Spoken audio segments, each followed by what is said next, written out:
নমস্কাৰ বন্ধুসকল, সকলোকে পুনৰবাৰ বহুত মোৰ ফালৰ পৰা স্বাগতম জনাইছোঁ আৰু আপোনালোকৰ প্ৰিপেৰেশ্যনত অলপমান সহায় কৰিবলৈ মই এই ভিডিঅ'টো প্ৰস্তুত কৰিছোঁ। আজি যিটো টপিক লৈ আহিছোঁ সেইটো হৈছে ইণ্ডিয়ান কনষ্টিটিউশ্যন। বন্ধুসকল, আপোনালোক যদিহে কোনোবা নতুন আছে সোনকালে চেনেলটো ছাবস্ক্ৰাইব কৰি লওক আৰু বহুত ইম্পৰ্টেণ্ট কুৱেশ্যন এনচাৰ ডিছকাছ কৰিবলৈ মই গৈ আছোঁ। এইটো ভিডিঅ'ৰ ওপৰত আৰু ভিডিঅ' আহি থাকিব আৰু এতিয়ালৈকে যিসকলে মোৰ চেনেলটো শ্বেয়াৰ কৰি দিয়া নাই বন্ধুসকলক তেওঁলোকে শ্বেয়াৰ কৰি দিয়ক, কাৰণ মই চেনেলটো সোনকালে গ্ৰ' হোৱাটো বিচাৰোঁ যাতে অধিক সংখ্যক লোকে মোৰ চেনেলটো পায়। এতিয়া ইয়াৰ আজি যিখিনি ইনফৰ্মেশ্যন আপোনালোকক দিম এইখিনি D.el.ed এণ্ট্ৰেন্স এক্সামৰ বাবে 99.9% কমন বুলি ক'ব পাৰি। অৰ্থাৎ গোটেইখিনি যে আহিব সেইটো কোৱা নাই, কিন্তু ইয়াৰ এটা বা দুটা কুৱেশ্যন হয়তো আহি যাব পাৰে। 100% নকওঁ বাৰু, কিন্তু একেবাৰে ইম্পৰ্টেণ্ট। চ' আজি চাওঁ ব'লক। Our constitution was adopted by Constitution Assembly on 26 November 1949. আমাৰ যিখন সংবিধান সেইখন 1949 চনৰ 26 নৱেম্বৰত এডপ্টেড কৰিছিলে, অৰ্থাৎ গৃহীত কৰিছিলে। প্ৰশ্নটো আহিব যে আমাৰ ভাৰতীয় সংবিধানখনত কোন চনৰ কোন তাৰিখে গৃহীত কৰা হৈছিল। লিখিব লাগিব 26 নৱেম্বৰ 1949 চনত।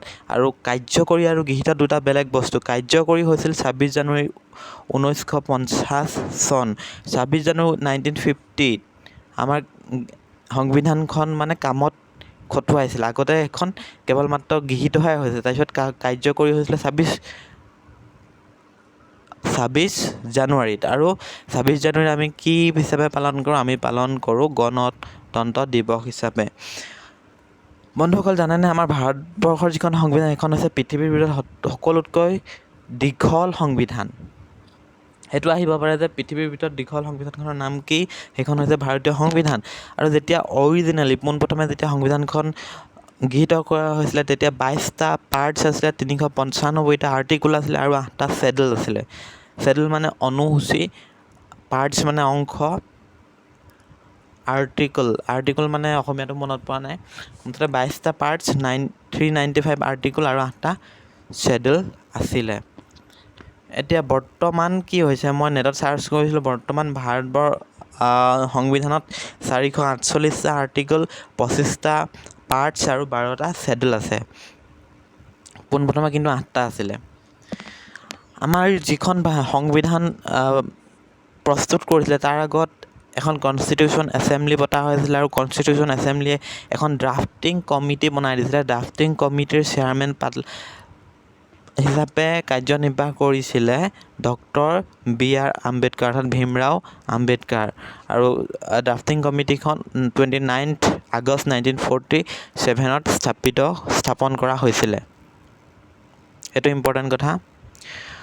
26 নৱেম্বৰত আমি কনষ্টিটিউশ্যন ডে হিচাপে পালন কৰোঁ। কোন তাৰিখে কনষ্টিটিউশ্যন ডে হিচাপে পালন কৰা হয়? 26 নৱেম্বৰ। 26 নৱেম্বৰ এইকাৰণেই কনষ্টিটিউশ্যন ডে হিচাপে পালন কৰা হয় কাৰণ সেইদিনাখন B.R. আম্বেদকাৰৰ বাৰ্থ এনিভাৰ্চাৰী আছিল। এতিয়া আমাৰ ভাৰতবৰ্ষৰ যিখন সংবিধান সেইখন বহুতৰ পৰা কিছুমান বহুত দেশৰ সংবিধান কিছুমান অধ্যয়ন কৰা হৈছিলে, তাৰপিছতহে ভাৰতৰ সংবিধানখন বনোৱা হৈছিল, বহুত অধ্যয়নৰ পিছতহে। প্ৰধানকৈ আমাৰ যিখন ভাৰতবৰ্ষৰ ব্ৰিটিছৰ আণ্ডাৰত যিবিলাক এক্ট আছিলে সেই এক্টবিলাকে আমাৰ সংবিধানখন প্ৰস্তুত কৰাত বহুতো প্ৰভাৱ পেলাইছিলে। তাৰে ভিতৰত গভাৰ্ণমেণ্ট অফ ইণ্ডিয়া এক্ট 1935ৰ কথা ক'ব পাৰি। সেইখনে বিশেষ ভূমিকা পালন কৰিছিলে সংবিধানখন প্ৰস্তুত কৰোঁতে। এতিয়া আন দেশৰ সংবিধানৰ পৰা কি বস্তু লোৱা হৈছিলে তাৰ কেইটামান দিছোঁ। এইকেইটা খুব কুৱেশ্যন আহেই। আমাৰ যিখন সংবিধানখনৰ প্ৰস্তাৱনা এটা আছে সেই প্ৰস্তাৱনাখন অনা হৈছিলে USA, অৰ্থাৎ আমেৰিকা যুক্তৰাষ্ট্ৰৰ পৰা অনা হৈছিলে। আৰু অৰ্থাৎ ফাণ্ডামেণ্টেল ৰাইট আৰু প্ৰিএম্বল অনা হৈছিলে আমেৰিকাৰ পৰা। DPS অৰ্থাৎ ডাইৰেক্টিভ প্ৰিন্সিপল অনা হৈছিলে আয়াৰলেণ্ডৰ পৰা। মনত ৰাখিব, DPS অনা হৈছিলে directive principles of state policy অনা হৈছিলে আয়াৰলেণ্ড সংবিধানৰ পৰা। আৰু আমাৰ যিখন ছিংগল চিটিজেনশ্বিপ, আমি কেৱল মাত্ৰ একক নাগৰিকত্ব আছে, সেইটো আনিছিলে ব্ৰিটেইনৰ পৰা। আৰু ফাণ্ডামেণ্টেল ডিউটিছ অনা হৈছিলে USSRৰ পৰা। এইকেইটা কথা মনত ৰাখিব। USSRক বৰ্তমান ৰাছিয়া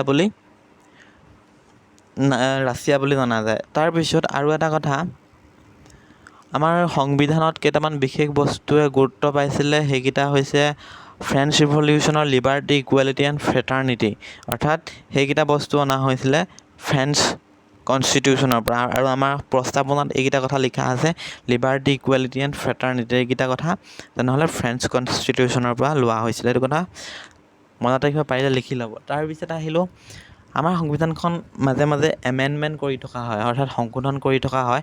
তাৰ ভিতৰত 42nd 1976 এটা এমেণ্ডমেণ্ট হৈছিলে, 42তম সংশোধনী। সেই সংশোধনীটোক মিনি কনষ্টিটিউশ্যন বুলি কোৱা হয়, কাৰণ ইয়াত সংবিধানখনৰ বহুতো কিবা কিবি সাল সলনি কৰা হৈছিলে, সেইবাবে ইয়াক মিনি কনষ্টিটিউশ্যন বুলি কোৱা হয়। 42 এমেণ্ডমেণ্ট। 42তম সংশোধনীৰ পিছত সংশোধনীতে অনা হৈছিলে আমাৰ যিখন সংবিধানৰ প্ৰস্তাৱনা, তাত কেইটামান 3টা শব্দ সোমোৱাই দিয়া হৈছিলে। সেইকেইটা হৈছে ছ'চিয়েলিষ্ট, ছেকুলাৰ আৰু ইণ্টিগ্ৰিটি। অৰ্থাৎ ছ'চিয়েলিষ্ট মানে সমাজবাদী, ছেকুলাৰ মানে হৈছে ধৰ্ম নিৰপেক্ষ, ইণ্টিগ্ৰিটি মানে ঐক্য বা আমাৰ যিটো ভাতৃত্ববোধ, এইকেইটা ভৰোৱা হৈছিলে এইটো 42nd এমেণ্ডমেণ্ট। ইংৰাজী শব্দকেইটা মনত ৰাখিব, মোৰ অসমীয়াটো অলপ ভুল হ'ব পাৰে, ছ'চিয়েলিষ্ট, ছেকুলাৰ আৰু ইণ্টিগ্ৰিটি। তাৰপিছত আমাৰ সংবিধানখনৰ পোনপ্ৰথমে ফাণ্ডামেণ্টেল ডিউটিছ, অৰ্থাৎ মৌলিক যিবিলাক আমাৰ কৰ্তব্য আছিলে, সেইবিলাক সংবিধানত অন্তৰ্ভুক্ত নাছিল, সেইটো অনা হৈছিলে 42nd এমেণ্ডমেণ্টত। সেইটো মনত ৰাখিব, কুৱেশ্যন আহিব পাৰে। তাৰপিছত 44th এমেণ্ডমেণ্টটো গুৰুত্বপূৰ্ণ, সেইটো হৈছিল 1978। সেই সংশোধনীত ৰাইট টু প্ৰপাৰ্টি এক্ট, যিখন আমাৰ ৰাইট টু প্ৰপাৰ্টি মানে ৰাইট আছিলে, আমাৰ যিটো মৌলিক অধিকাৰ আছিলে, সেইটো ফাণ্ডামেণ্টেল ৰাইট আছিলে, সেইটো সংবিধানৰ পৰা মানে মৌলিক অধিকাৰৰ পৰা ডিলেট কৰি পেলানি বেলেগ আৰ্টিকললৈ লৈ যোৱা হৈছিলে, আৰ্টিকল 300A লৈ যোৱা হৈছিলে।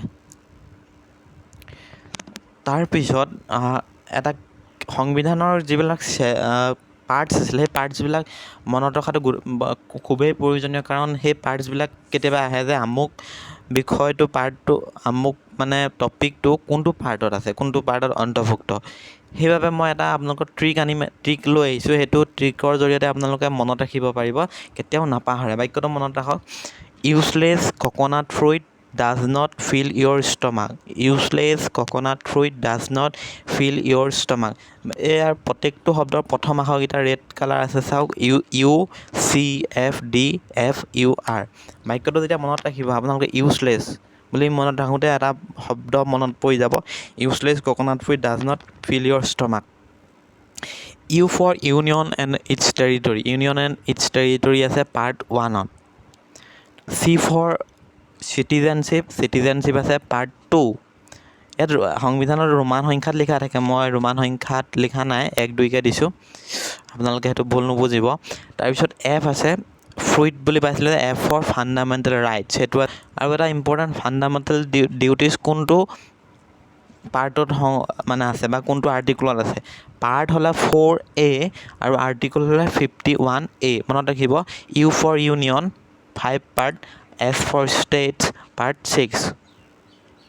এইকেইটা আছিলে, কি আছিলে, আমি শ্বৰ্ট ট্ৰিকটো কি পাইছিলোঁ, useless coconut fruit does not fill your stomach. আশা কৰিছোঁ আপোনালোকে মনত ৰাখিব। তাৰপিছত আহিলোঁ নেক্সটকেইটা, ইউজলেছ পটেটো মেক কেট ষ্টিংক।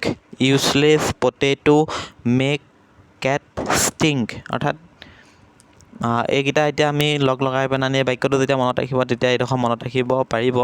আমি এইখিনিলে 6 পাৰ্ট 6লৈকে মনত ৰাখিলোঁ। এতিয়া মাজতে হাতটো মই দিয়া নাই, হাতটো ইমান ইম্পৰ্টেণ্ট নহয়, এতিয়া 8ৰ পৰা ষ্টাৰ্ট কৰিছোঁ। U for union territories, P for panchayat, M for municipality, C for cooperative society, S for scheduled and tribal areas. কোনটো পাৰ্টত আছে, union and territories 8, panchayat 9, municipalities 9A, cooperative societies 9B, scheduled and tribal areas 10। তাৰপিছত এতিয়া লাষ্টলৈ আহিলোঁ, rotten fruit tastes sour to eat Maggi and tomato' sauce. তাৰমানে গেলা ফল মূল খাবলৈ টেঙা লাগে বুলি কৈছোঁ, to eat Maggi and tomato', সেইকাৰণে মেগী আৰু টমেট' চ'চ খাবলৈ কৈছে। এইটো এনেই ফানি এটা, মনত ৰাখিব rotten fruit taste is sure to eat, so eat Maggi and tomato sauce. R for relationship between the union and state.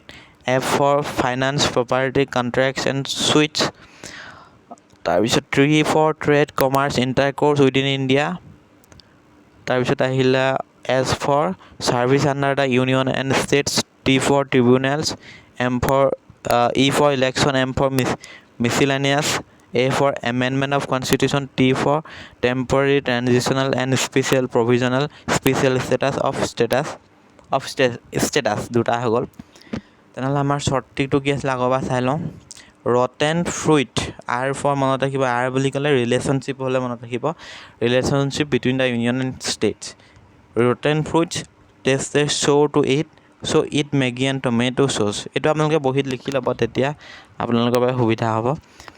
এতিয়া relationship between union and states আছে 11ত, ফাইনেন্স প্ৰপাৰ্টি এইকেইটা আছে 12ত, মানে 12 part 12, trade commerce and intercourse within India 13, service under union and states 14, tribunals 14, election, এইটো important, election আহিব পাৰে যিহেতু এতিয়া ইলেকশ্যন হৈ গৈছে election 15, miscellaneous 19, amendment of constitution, এইটো very very important, constitution amendment part 20ত আছে, কেনেধৰণে তাৰমানে ভাৰতৰ সংবিধানখন এমেণ্ডমেণ্ট কৰিব পাৰি।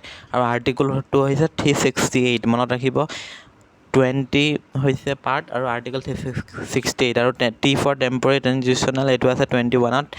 S short title commencement authoritative text in India and repeals, এইটো আছে 12ত। ইয়াত মাজতে কেইটামান আপোনালোকে যদি মন কৰে দেখিব যে 15ৰ পৰা 18, 16, 17, 18 নাই দিয়া, সেইকেইটা ইমান ইম্পৰ্টেণ্ট নহয়, যিকেইটা ইম্পৰ্টেণ্ট মই পিছত দি দিছোঁ, অৰ্থাৎ এইটো নিমিলে যে সেইকাৰণে মই এক্সট্ৰাকৈ দিছোঁ। এতিয়া এইটো হৈছে আপোনাৰ 17ত আছে অফিচিয়েল লেংগুৱেজ আৰ্টিকল। অফিচিয়েল লেংগুৱেজৰ কথা আমাৰ আছে পাৰ্ট 17ত, আৰু আৰ্টিকল হৈছে 343 পৰা 351, মনত থাকিবনে?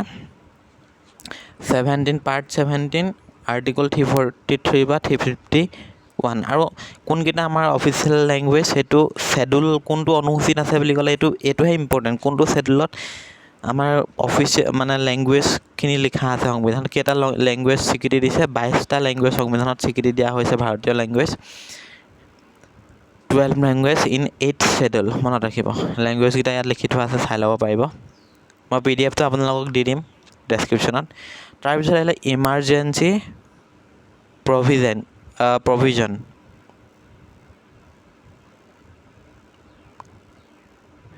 ইমাৰ্জেঞ্চি প্ৰভিজন আছে আপোনাৰ 18ত, পাৰ্ট 18, আৰু 352 পৰা 360 আৰ্টিকুলৰ ভিতৰত আছে।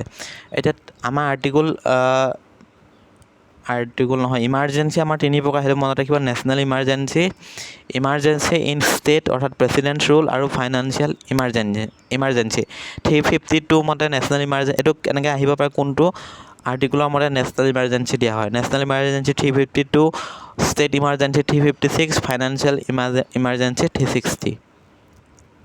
ভিডিঅ'টো আৰু বিশেষ নাই, ইমানতে সামৰিছোঁ। গোটেইখিনি পলিটিৰ কথাখিনি এটা ভিডিঅ'তে সামৰা সম্ভৱ নহয়, সেইবাবে ভিডিঅ'টো ইমানতে সামৰিব লাগিব, নেক্সট ভিডিঅ' আকৌ বনাব লাগিব। কিন্তু এইখিনি এটা কথা কওঁ, আপোনালোকৰ যিমান সঁহাৰি পাব লাগিছিলে এতিয়ালৈকে পোৱা নাই, হয়তো বহুতে মোৰ এই ভিডিঅ'টো শ্বেয়াৰ কৰি দিয়া নাই, ছাবস্ক্ৰাইবাৰ ইমান বঢ়া নাই, 1K ছাবস্ক্ৰাইবাৰ সোনকালে যাতে হয়, গতিকে সেইবাবে আপোনালোকক পুনৰবাৰ ৰিকুৱেষ্ট কৰিব বিচাৰিছোঁ, যিমানে ভিডিঅ' এই শেষলৈকে চাইছে সকলোৱে ফ্ৰেণ্ডক শ্বেয়াৰ কৰক, আৰু সোনকালে চেনেলটো আগবাঢ়ি যোৱাত সহায় কৰক, যাৰ জৰিয়তে আপোনালোকৰো লাভ হ'ব আৰু মোৰো লাভ হ'ব। তেনেহ'লে বাই বাই।